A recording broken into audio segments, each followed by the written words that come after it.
I watched my sister's wedding entrance draped with a giant banner of my face marked no entry, although I had paid for the wedding. So I made one quiet move no one expected. My name is Alex, I'm 31. The oldest kid, designated driver, the one who keeps a trunk toolkit because something is always loose. I work in facilities for an office park, managing schedules, contractors, and invoices, basically making sure other people's big days happen without a squeak. I live above a laundromat. I like it. The hum is steady, predictable. In my family, I'm the reliable one, which over time became the wallet, which over more time became the problem when I say no. My sister June is 28 and the center of every room. She's quick with a toast, big with gestures, and somehow always in the photo where the light lands best. Mom calls her our miracle. If I ask, what's the plan? Mom says I'm being negative. If June says, I have a vision, Mom tells her she's a genius. On the day of June's wedding, I parked in a gravel lot in a navy suit that fit and a tie that didn't. The venue was one of those barns that used to hold hay but now holds $1,120 a plate chicken. I walked the path lined with mason jars, carrying a box wrapped in plain white paper and a card that said, "For you both, easy, quiet." I had rehearsed being scenery. The welcome arch was draped in chiffon and eucalyptus. Under it was a sign in pretty lettering, "Choose a seat, not a side." Above it, stretched from post to post, was a vinyl banner the size of a garage door. It was my face, not a good one, candid from Thanksgiving where I'm mid-blink, with no entry in bold black font, and in the bottom corner, small, "He knows why." It took my brain a few seconds to decide if I was looking at a prank. A bridesmaid gasped, then laughed. Someone's uncle took a selfie. The coordinator in a headset froze, then pretended not to see. A little boy asked his mother, "Is that the bad guy?" She shushed him. I stood there, bright sun on a cartoon of myself, feeling my ears get hot.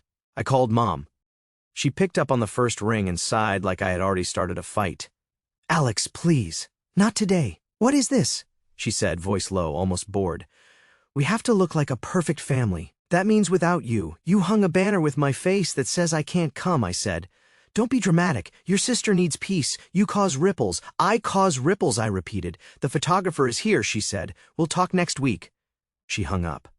My phone buzzed again immediately. June texted, "Don't make this weird. Consider this my boundary." Dad texted, "Son, please just give today to your sister." A groomsman with a walkie approached like he'd drawn the short straw. "Hey man, I'm supposed to escort you out," he said, wincing. "Could you wait by the lot? We'll figure it out." I put the box down on a bench because my hands felt too heavy. I could taste penny metal in my mouth. I thought about the line items I'd covered over the last 2 months because it was easier if you just handle it. Venue deposit, caterer retainer, first half for the band. I had the receipts in my bag because I'm that person. I told myself I wasn't going to think about that here. Not yet. A woman I didn't know whispered, "Wow, she really did it to her friend." Her friend whispered back, "Iconic."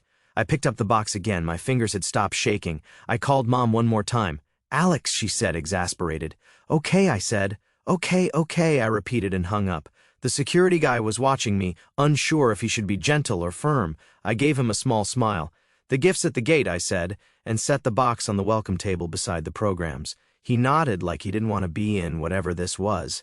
I turned, walked back to my car, and sat behind the wheel with the window cracked and the smell of cut grass sliding in. I didn't drive away. I didn't cause a scene. I inhaled until my ribs hurt and exhaled until the penny taste faded. My phone buzzed again, text stacking, judgments arriving. I put it face down on the passenger seat and watched a bee fight a peony in the flower bed. The first trigger had landed. I didn't move toward money. Not yet. I just sat very still and realized I had finally learned the difference between being a problem and having a boundary. The banner didn't come out of nowhere. It grew like mold, quietly over time in warm corners where no one wanted to look. If you rewind our family long enough, you can see the outline. When we were kids, June broke a window with a softball. Mom took photos of our little athlete, then passed around cupcakes. When I dented the minivan at 16, Dad made me call insurance and pay the deductible from my summer job. "Builds character," he said. Mom added, "Your sister's sensitive, don't scold her." June was 13. By high school, I had 2 part-time jobs and a bank app I checked like weather. June had a vision board and a string of posts captioned, "Big things coming." When I asked for a graphing calculator, Mom said, "Use your brain." When June asked for a ring light, Mom said, "Invest in yourself." I learned to be useful. I learned that being useful meant being quiet. At 22, I had a savings account labeled down payment and, because I'm honest, another labeled family. Mom called that one bridge money because we're all a team. June called it, can you do the thing? The thing was, pay a deposit, spot a fee, handle a bill. I kept a spreadsheet. It made me feel like choices were choices, not patterns.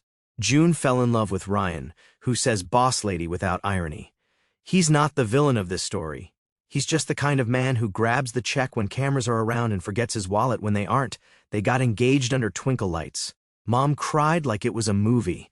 Dad stood with his hands in his pockets like he was auditioning for supportive father number 2. A week later, Mom sent me a calendar invite venue tour. I asked what the budget was. She said, don't be small. At the barn, the manager walked us through words like rustic, charm, and signature cocktail. June spun in the aisle like she owned the air. The quote made my stomach clench. Mom said it's a once-in-a-lifetime day. June emailed me a spreadsheet titled Our Big Day with tabs, venue, catering, band, florals, photo booth, extras. There was also a tab called Sponsors. At the top, primary, Alex, big brother, followed by a winky face. I called her. Take that off. You're good with money, she said. It's just logistics. You'll handle deposits. We'll Venmo you. Promise.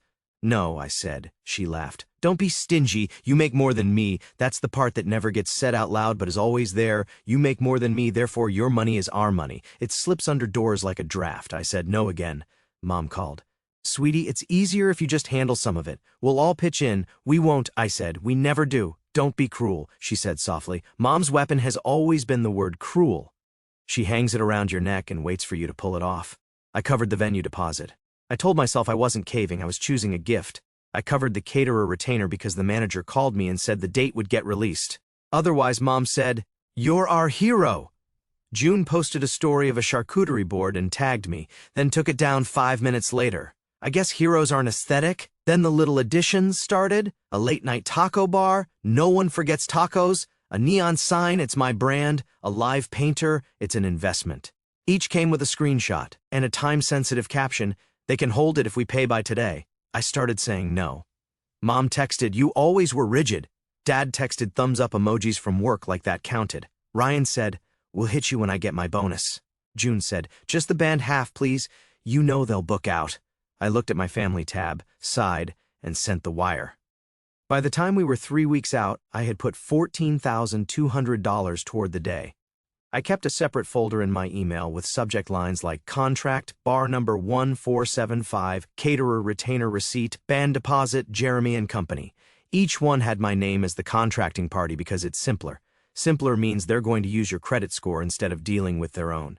The first time someone suggested I shouldn't attend, it was a joke. We were at June's apartment for a planning night. She had a whiteboard with vibe written across the top. Underneath, no drama, no downers, no Alex frown, laughter. I smiled because sometimes the only other choice is to flip the table. Halfway through, June said, too casually, so, the planner thinks it might be best if you sit this one out. Sit what out, I said. The day, she said, eyes on her list. You and Ryan don't gel, and you're intense. It hurts the vibe. Mom didn't look up. Optics matter, sweetie. We have to look like a perfect family. Without me, I said. Don't be a martyr, she said. You can do the rehearsal dinner or the brunch.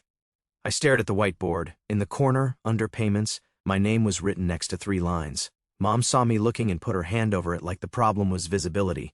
I drove home and sat in the parking lot until the radio host said the next hour's sponsor was a mattress company. The absurdity helped. I made 2 lists on my phone, still gift the things I had already committed to and could sleep with, withdraw everything else. At the bottom, I wrote a sentence that didn't feel like me yet. No entry means no access. I called the venue manager the next day and asked boring questions about contracting rights and what happens if the sponsor withdraws. He said words like transfer of responsibility, reduction of services, COD. I called the caterer and asked what parts were covered and what could be dropped. I called the band and learned the second set wasn't locked until the final payment. My friend Tessa, who is a lawyer, texted, you're the contracting party. If they bar you, you can withdraw, but do it clean for you, not to them. I wrote back, I get it. I didn't yet. 1 week out, I got an email from the venue, per bride request, we'll have a sign that says sponsored by Big Brother. Is that okay? It was like they were daring me to see the whole picture. I wrote back, no, remove any signage with my name ever. June sent me a selfie 2 nights before the wedding, her in a robe, hair up, glowing. Big day soon, she wrote. Let's not fight. Stay in your lane and it'll be perfect. My lane has always been the one with a toll booth. The morning of the wedding, I tied my tie twice. I put the receipts in my bag, not because I wanted a battle, but because I knew who I was dealing with. I taped a sentence inside my wallet on a scrap of paper. This isn't about revenge. This is about closure. It looked ridiculous next to my insurance card. It looked like a new spine. I didn't plan the banner. I planned what happens when someone hangs a sign with your face and tells the world you're the punchline. I sat in my car with the window cracked, the box on the seat, and the smell of cut grass coming in. I opened my email app and took the drafted message out of drafts. Subject: withdrawal of sponsorship. Contract number 1475. To Barn Manager. Per today's events, I'm withdrawing all further payments as the contracting party for venue, catering add-ons, and band second set. I've been denied entry to the event I'm sponsoring. Please transfer all remaining balances to the bridegroom or reduce services accordingly. Any attempt to charge my card will be disputed. Send. I called the manager. He answered on the second ring, already in a whisper. Hi, Alex. I sent you an email, I said. We got it, he said. We'll need a card from someone, else by 3. You will, I said. Next. The caterer. Hey, Alex, she said. Like we were friends now. We're plating apps. I'm withdrawing from add-ons and dessert, I said. Serve what's covered. The rest is COD. Understood, she said. Caterers are the calmest people on earth. We'll take a card from the bride. Next, the band. Big man, Jeremy said. Ready to rock. Cancel the second set unless the groom pays you, I said. Do not charge my card again. He whistled. Yikes, what happened? They hung a banner with my face that says no entry, I said. He made a noise like he bumped into a glass door. Dude. Yeah, I said, dude. I texted June gifts at the gate. It was petty and also polite. The box really did have a gift, a small ceramic piece she'd pointed at in a boutique once. On top of it, in an envelope, was a printed note that said exactly what I had sent to the vendors. Final payment reversed. Contract voided. Sponsorship withdrawn. I set the box on the welcome table. The security guy watched me like he wasn't paid enough for symbolism. It's just a present, I said. 20 minutes later, June came running in heels, dress scooped in one hand, phone in the other, bridesmaids flapping behind her. She tore the ribbon like she was mad at it, opened the box, saw the statue, tossed the tissue aside, and then read the note. Her face went from anger to confusion to a blank I'd only seen once before, when Dad told her no and meant it. What is this, she said. My boundary, I said. You can't unpay, she said. I can withdraw from what I haven't paid yet, I said. You're ruining my day. You barred me from it, I said. Mom appeared like weather. Alex, she said, voice low and dangerous. Fix this. No, I said. Dad hovered behind her, eyes on the gravel. You always make everything about you, June said, stabbing a finger at the banner like it wasn't literally about me. You could have just left. I did, I said. The money came with me. The venue manager edged in with a clipboard. We'll need a card for the balance, he said, soft as a nurse. June lifted her chin. Put it on mine. Her card declined. She tried again. Declined. Ryan tried his. It worked for a portion. Mom handed hers over without looking at me. The manager nodded, tapping a device. Photo booth will be closed after dinner, he said to no one in particular. No late-night tacos. The planner nodded and started rearranging a schedule on a clipboard like triage. June stared at me like I had announced winter. You're cruel, she said. No, I said, steady. I'm clear. Ryan finally spoke. Bro, not cool. I'm not your bro, I said. That wasn't anger. It was a fact. Mom's mouth trembled the way it does when she wants to say something that will make me 12 again. She didn't find it in time. Get out, she said. You made a sign, I said gently. I'm following directions. I walked to my car. I didn't slam the door. I sat for a minute and put my forehead on the steering wheel. Then I lifted it and drove away. The banner got smaller in the rear view. Then the road curved and it was gone. My hands were steady on the wheel. My chest felt hollow and clean like a room after you finally pack the boxes. I boiled pasta because boiling pasta is something predictable that ends with food. I ate standing up. I waited for regret to kick in like a late train. It didn't.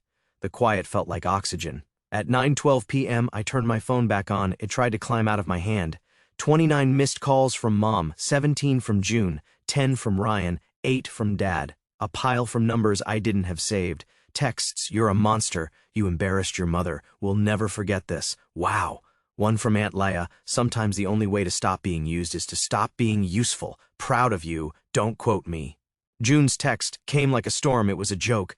Consider the sign performance art. You could have just stayed home. You owe me the taco bar. I hate you. I love you, but I hate you. Answer your phone. I didn't. Dad called. I answered. He cleared his throat. Well, well, he said. You did a thing. I did, I said. Your mother is... He stopped. Your sister is crying. She hung a banner, I said. I know, he said. I told them not to. I'm not good at winning around here. Me neither, I said. Come by tomorrow, he said. Not to apologize. For what then? To sit in the garage and stare at the mower. We can be bad at this together. Okay, I said. Sunday morning, Mom's tone shifted in texts like a radio changing stations. We can talk. You made your point. You went too far. You're still my son. Family first. I wrote, I won't discuss money by text. She replied, this isn't about money. Everything has been about money, I said. Ryan posted a moody photo of rain on string lights with the caption, sometimes people show you who they are. Comments flowed from strangers who think nuance is a myth. I didn't answer them. I don't argue with an audience. At noon, I walked the aisle of Dad's garage like it was a museum. He handed me a folding chair. We sat, said nothing, then too much, then nothing again. He said, when you were 10, you saved up for a Swiss Army knife. You counted coins out loud. I told you to put them away. You said you liked seeing progress. I should have listened better to the kid who liked progress. I like it because it's real, I said. He nodded at the concrete. Your sister grew up in a story someone else told about her. You grew up in a spreadsheet you had to make. We sat with that. It wasn't forgiveness. It was a sentence that fit the room. Mom showed up later with leftover cake in a plastic container. Are we done? She asked instead of hello. With what? I said. With all of this, she said, waving at the air like it was misbehaving. It's just money. It comes and goes. It comes from me and goes to you, I said. She blinked. You're being unkind. I'm being accurate, I said. She set the container down, then tugged at her sleeve like she could straighten the day. We have to look like a perfect family, she said again out of habit. I'd settle for an honest one, I said. She looked at the banner rolled up in the corner of the garage. Dad had taken it down and leaned it like a yard sale find. Mom stared at my printed face for a long time. We shouldn't have done that, she said, so softly I almost missed it. Yeah, I said. June texted me Sunday night. I shouldn't have done the sign. Then, after midnight, do you still have the gift? I looked at the ceramic thing on my counter. It was ugly in a way that would make her call it camp. I typed, I'll drop it at Dad's. She sent back just a period. Work was painfully normal on Monday. A tenant complained about a humming light. A contractor tried to add a rush fee to an invoice. I said no. He said he'd never had a client talk to him like that. I said I'd never had a contractor charge me like that. We both laughed, because we both knew it wasn't true. I realized I was as good at protecting my company as I had been bad at protecting myself. That changed Saturday. I kept it changed. At lunch, I opened a new note on my phone and titled it, Boundaries I Keep. No paying for events I can't attend. No, just put it on your card. No conversation about money by phone. Email only. No apologizing for no new family tab. I printed it and taped it inside my cabinet next to the spices. Every morning when I reached for salt, I read it out loud like I'm learning a language. By midweek, the shouting in group texts turned into whispers. Cousins texted versions of I get it with disclaimers. Aunt Leia sent a photo of her cat in a box with the caption Boundaries. I laughed for the first time in days and didn't feel guilty about it. Saturday, I took the statue to Dad's. He opened the box, looked at it, and said, It's hideous. We laughed. He put it on a shelf above the mower. Let it watch over our bad decisions, he said. For once, the joke didn't clang. Mom came into the garage like a woman entering a church she didn't believe in but needed anyway. Dinner on Thursday? She asked. Just dinner? No speeches? No banner? I said. No banner, she repeated and smiled in a way that made her look closer to human than to role. Thursday dinner was awkward. Good awkward. The kind where people try new sentences and keep them in their mouths. Mom asked, How's work? I answered. She nodded and didn't pivot to optics or money. June didn't come. I didn't ask where she was. I ate chicken, said thank you, and left before anyone got brave enough to drag the story back to the table. A week later, June sent a picture of a plant she'd bought. It's dying. Help, I wrote. Water it. She sent an eye roll and a heart. It was a truce the size of a postage stamp. I stuck it in my pocket anyway. I didn't become a new person after a banner in a box. I became a person who could hear his own no without flinching. That sounds small. It turned out to be the whole door.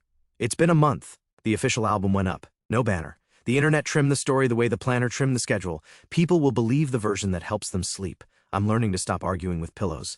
I kept the list inside my cabinet and added one more line. I don't explain math to people who prefer magic. I read it while the kettle boils. I say it out loud sometimes, quietly, like a prayer the coffee understands. Mom texts me sunsets now. Sometimes I go to dinner, sometimes I don't. When she tiptoes toward perfect, I change the subject or stand up and put on my coat. Where are you going? She asks. Home, I say. She doesn't like it. She lets me. Dad keeps a folding chair in the garage for me. We sit sometimes and say nothing important. It's our language. It works. June and I are not fixed. We send each other pictures of dumb things, a dog in a tiny raincoat, a lopsided cake. Every now and then she writes, "I shouldn't have done the sign." I write back, "I shouldn't have funded so much." We don't add but. We don't fix the past. We just stop dragging it into the kitchen. If you want a moral, here's mine.